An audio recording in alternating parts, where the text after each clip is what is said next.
Hi fairies, welcome or welcome back to my channel. My name is Fifi. It's so nice to have you here. I hope you stay a while. So at the beginning of this year, I set out to read 100 books, and as of today, the 17th of November, I have read 98 books. Okay, so I have two more books left to reach my reading goal. So because I am about to reach my reading goal sooner than I expected, I just decided that I would kind of binge it. Like in the next 12 hours, I'm going to try to reach my reading goal. So we'll be reading two books in the next 12 hours.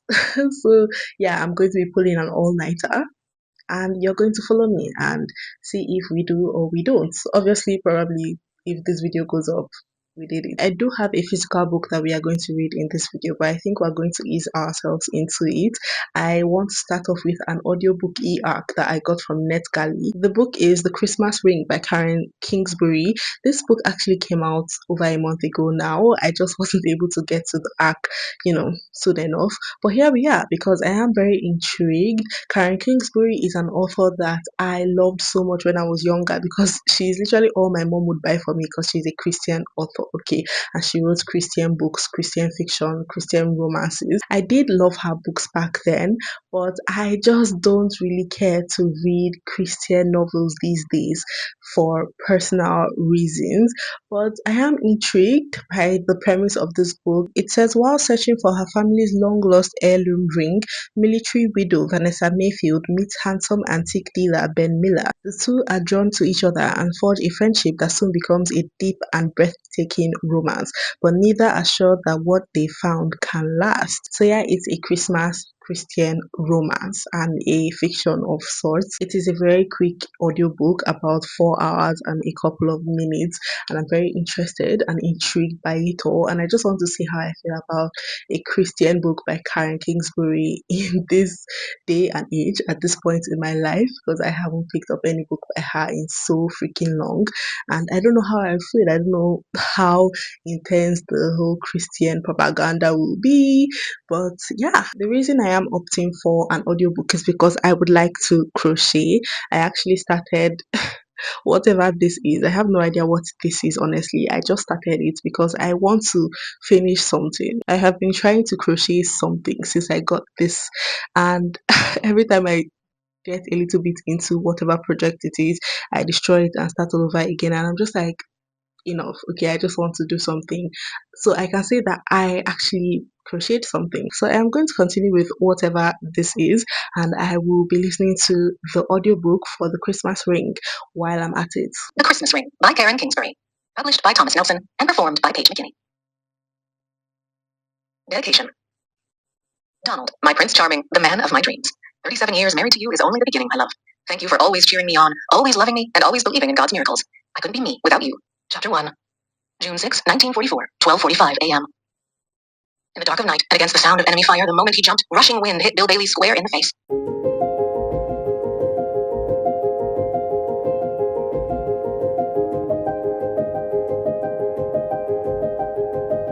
So right off the bat, the daughter of our female main character is supposed to be 14 right now, and she's talking like a 6 to 8 year old, and it's throwing me off because that's not how 14-year-olds talk.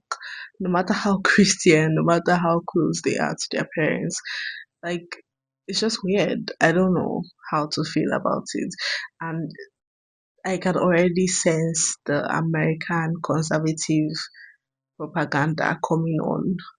I read military, and for some reason I didn't think it would be like actual military. The first chapter was basically showing how our main character's great grand whatever ancestor found this Christmas ring. They call it Christmas ring now, in the bush where he was hiding while at war. So he kept it and he brought it back, and now it's like a family heirloom. And I'm just like, huh? That's kind of crazy. It's not worth anything monetarily, but obviously it means a lot to them because it has now been passed down from generation to generation, and it's just like, okay, interesting. I'm honestly scared for where this is about to go. Hopefully it's not too heavy on the military propaganda. I'm not here for that. Okay, I don't want to hear that shit. No shade. There's not much progress with what I am crocheting, to be honest. So we're going to put that to the side.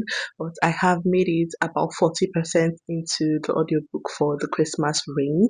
And yeah, unfortunately, the things that I suspected about this book prior to getting into it are the things that are unfolding. So there's a lot of Christian talk, which is obviously to be expected. I mean, it's a Christian romance, but it's honestly kind of giving American conservative propaganda. I don't know if I'm doing too much, but with the whole military thing and hyping them up, and obviously it's sad, but also like you choose to go and kill people for the US. I'm not sure why I should feel bad for you.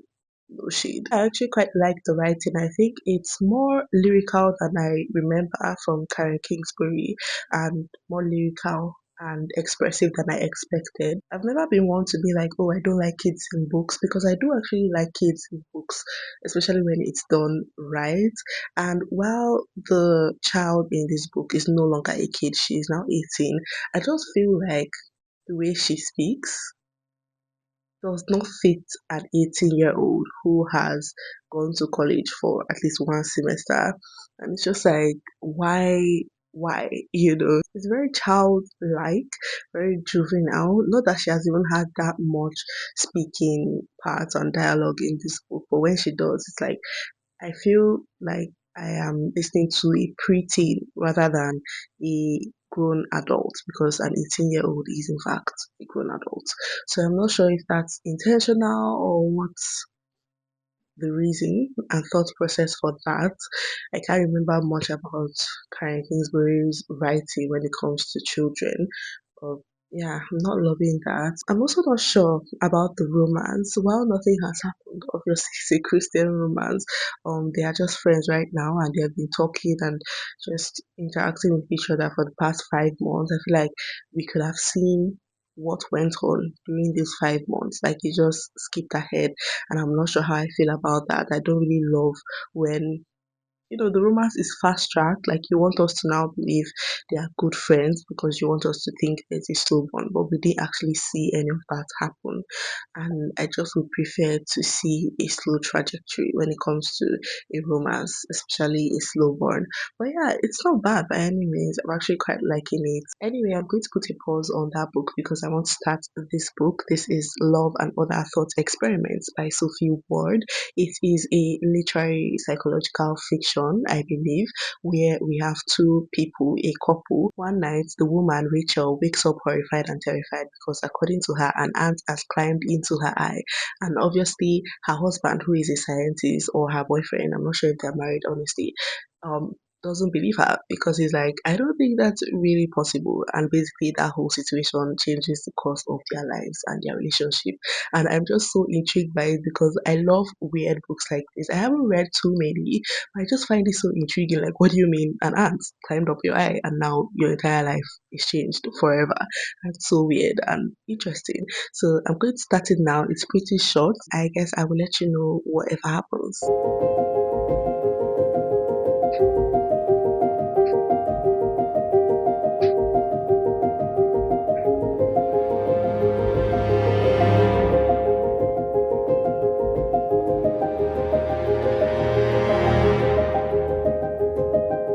I'm not sure if this happens before every chapter, but right before chapter one, we have this excerpt from Blaise Pascal's Pensives, just about something philosophical. And obviously, before that, we had a little prologue, or what I would call a prologue. And before the content, even, we have some quotes. Okay, this one says, the imagination is not a state, it is the human existence itself, by William Blake Milton, a poem in 2 books. I've dreamt in my life dreams that have stayed with me even after and changed my ideas. They've gone through and through me, like wine through water, and altered the color of my mind. Emily Bronte, Wuthering Heights. I really want to read Wuthering Heights. Like, the movie is coming out soon, or it's already out, I'm not too sure. But like, I feel like it would be such a good book. Why haven't I read that? I just haven't been able to get into some more classics. I need to do that soon enough. But I feel like I'm going to really like this book. I feel like it's going to be a very philosophical and intentional book, a book that gets you thinking about life and the human experience. And honestly, I'm so here for that because I have been thinking quite a bit about my human experience.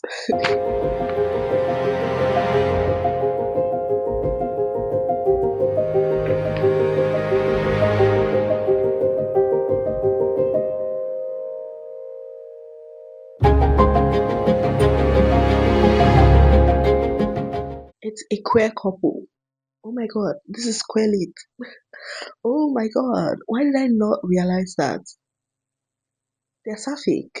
It's a girl and her girlfriend. I love that. Oh my god, this is so much more exciting now.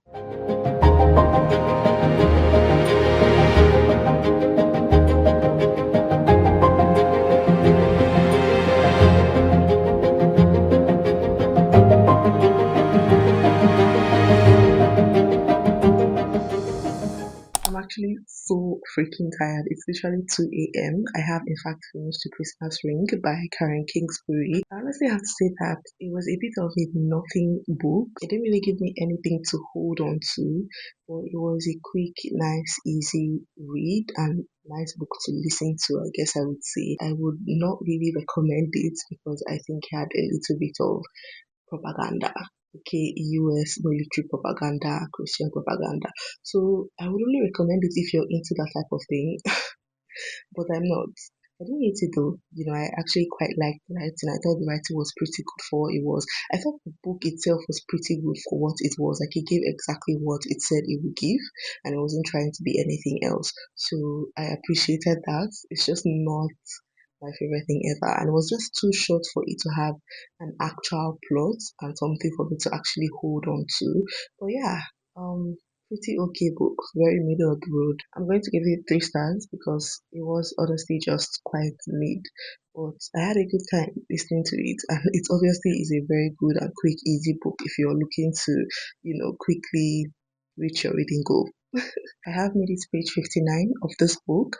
I am really liking it. I will say that the first few pages, actually the first 50 pages, were very confusing because we're going from place to place, kind of going from POV to POV, and I'm just confused if we were telling stories about different people or it's still basically in the same vein. I'm still not too sure what is happening, but I think I'm getting a better understanding of it right now. Basically, this book is structured as 10 interconnected chapters that tell an overall story and are all inspired by famous thought experiments. The first chapter is Pascal's wager, talking about how everybody must decide whether they believe in the existence of God or not. The second one is The Prisoner's Dilemma, which basically talks about two prisoners kept in separate cells and are offered deals according to whether they will betray each other or not. And it's just like very interesting. The chapter I'm entering now is The Thought Experiment to Be a Bat by Thomas Nago, I don't know. It says there is a physical knowledge of another person, but can there be an understanding of what it's like to have their experience? It's just like that constant want to know what it's like to be another person or another being. And they're all just very philosophical, obviously. They kind of feed into the story of Eliza and her wife and maybe her son, I guess, and this aunt that is literally just the whole crux of the story, but also irrelevant as hell. It's so interesting and so weird, and it's definitely a book that I think will get you thinking, and a book that will get your brain turning and working because it is quite confusing to follow. But yeah, I'm liking it, I think. I'm honestly not sure it was a good idea to pick up a book like this when I'm staying up all night. I'm not sure how many brain cells I have right now and if they will be able to process this. But yeah, we're going to keep reading.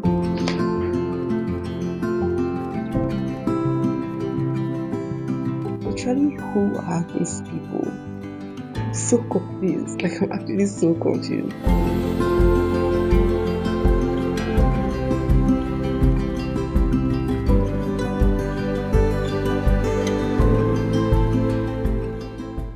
So we got a chapter from the POV, I guess, of someone who portrayed a lot of prejudices. Okay, fat phobia, homophobia. It just seemed like she had a comment to make about just about everyone. So I don't know how to feel about it because it didn't necessarily give commentary about those things and it didn't talk against those things. So I'm kind of iffy about it, but I guess it will circle back. I'm hoping that it does. But yeah, that was interesting. I also just read a chapter from the POV of the ant. So this ant is actually a sentient being that is doing things in our character's head. I obviously am trying to not spoil anything, but that was very, very interesting to say the least. It was backed by the thought experiment Philosophical Zombies by David Kalmaz, which basically just talks about consciousness and sentience. And yeah, I'm just very intrigued, but also very confused. So yeah.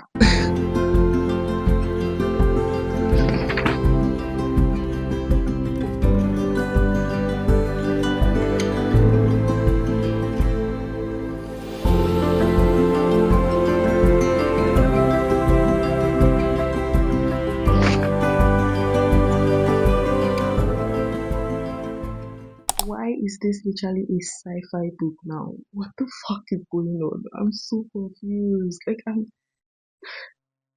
don't have enough brain cells for this. Oh my god, I'm so tired. It's literally almost 5 a.m. Chapter 8, New to Myself, The Ship of Theseus, based on a story from Plutarch's Life of Theseus. This thought experiment asks at what point a ship is no longer the original ship if all the components have been replaced. And if you build another ship from all the parts you have replaced, which ship would claim to be the original? What the fuck? I don't know. Oh my god, I'm literally delirious. What the fuck is happening? So I fell asleep and now the sun is out. Yeah, it's like 6:30. I have lost my voice. Oh my god. I am on chapter 10. The chapter is called Love and the thought experiment is Gilbert Hamer's brain in a vat. The brain in a vat thought experiment supposes that if it is possible that a brain could be kept alive, separated from the body, it might also be possible that the brain would not be able to tell whether it was in a skull or in a vat. This argument for skepticism suggests that you cannot believe the evidence of your senses. Okay, I am a part of all that I have met, yet all experience is an arc weather. What? Claims that untraveled the world whose margin fades forever and forever when I move. What's happening? I'm so confused. I can't deal. Like, I can't do this. Oh my god, I won't sleep. And there's a fucking chicken like right outside my window.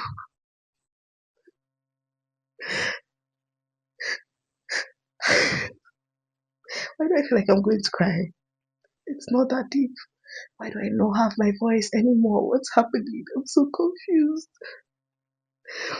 Anyway, I have less than 30 pages left of this book. Um, I'm going to finish it now.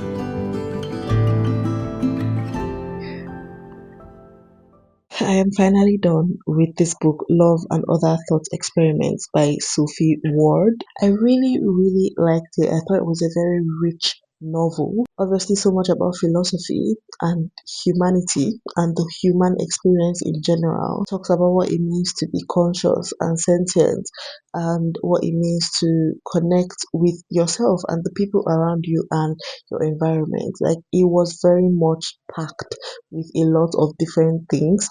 Most of them I appreciated, some of them I did not. I just think overall it's a very imaginative and creative and unique book that was surprisingly emotional and tender, especially at the end there.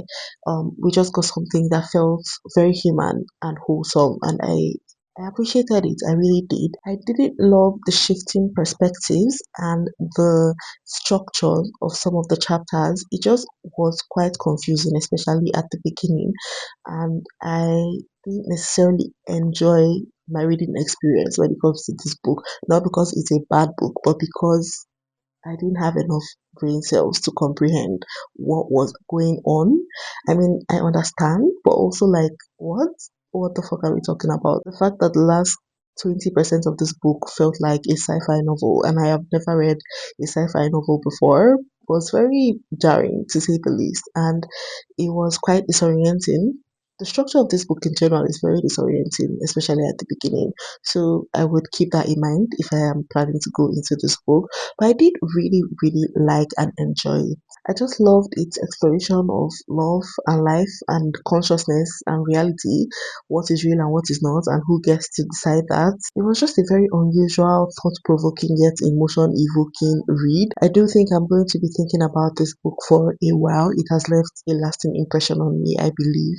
But I think I'm going to give it a 4 star because it just didn't meet some things that I was expecting and just didn't feel like a 5 star, obviously. I just feel like I had to work too hard to understand and comprehend, this book. But yeah, it was really, really good. And I honestly think I'm going to not necessarily reread it, but I stopped highlighting at some point. I was sick of it. So I'm going to go back and go through it and highlight some more. So I think that would make me understand. I'm going to do that when my brain is fully functional through. We have in fact reached our reading goal for the year, 100 books. Oh my god!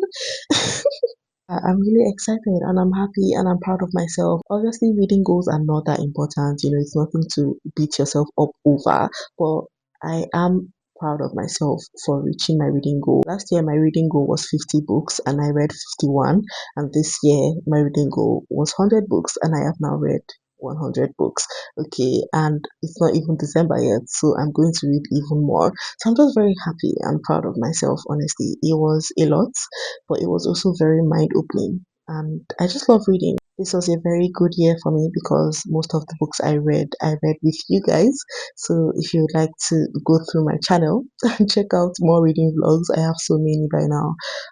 Yeah, it was just very, very fun and exciting, and I'm excited for next year as well. I'm going to leave you now and let you be and let myself be. Thank you guys so much for watching this video. I really, really, really appreciate it. Let me know if you've read any of the books that I read in this video. Just talk to me down below. I love reading and replying comments. It's one of my favorite pastimes. Don't forget to like, comment, subscribe, and also follow me on Instagram if you want to be book besties or just besties in general. I would really love and appreciate that. But for now, I will see you guys in my next video. I am going to fall into a deep slumber now. Thank you so much. Bye. Update on my crochet project. It looks like this now. Kind of looks like a flower, to be honest. And I could leave it like this, but I'm supposed to keep going until it turns into a hat or a cap, one that looks like this. Yeah, I don't know that I have the patience for that, but I guess we'll see.